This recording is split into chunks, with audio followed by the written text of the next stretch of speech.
What if the life you are living right now is not an accident?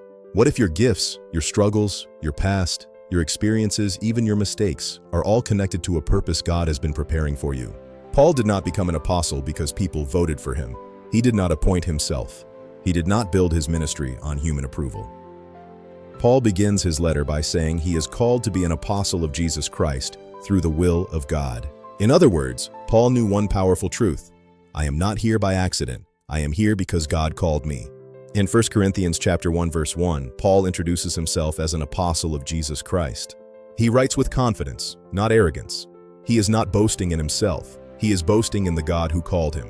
Paul understood that his ministry was based on the will of God. Paul was called and Paul was sent. This means Paul's identity was rooted in heaven. Before Paul preached, before he wrote letters, God had already chosen him.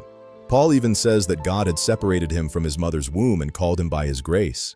That is powerful. Paul's calling was not based on his past perfection. It was based on God's grace. Remember, Paul once persecuted the church, but when Paul met the risen Christ, everything changed. His past did not cancel his purpose. God's grace turned a persecutor into a preacher. The word apostle means someone who is sent. Paul was not simply a religious speaker. He was a man sent by Jesus. His life had a direction. His ministry had a center.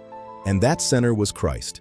Paul was a servant, a preacher, and a teacher of Christ. Everywhere Paul went, Jesus was the message. He did not build his ministry around himself. He wanted people to see Jesus.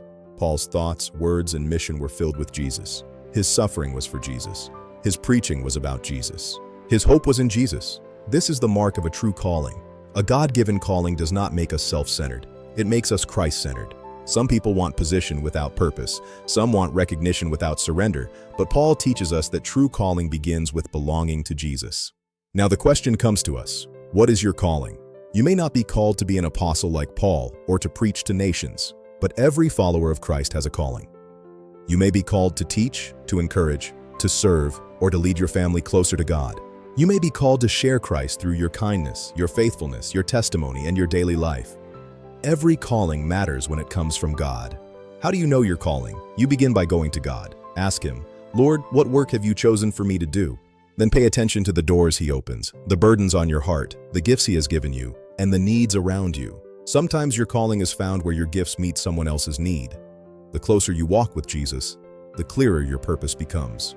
Paul's story reminds us that God does not only call perfect people, He calls surrendered people. He calls people with a past and weaknesses. So do not say, God cannot use me. If God could call Paul, God can call you. If God could transform Paul, God can transform you.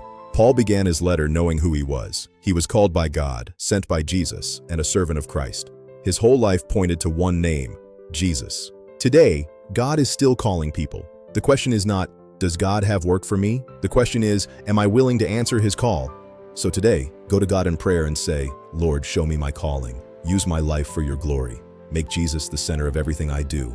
If this message blessed you, take a moment to like, share, and subscribe. May God help us to live like Paul, called by grace, sent by Christ, and centered on Jesus. Amen.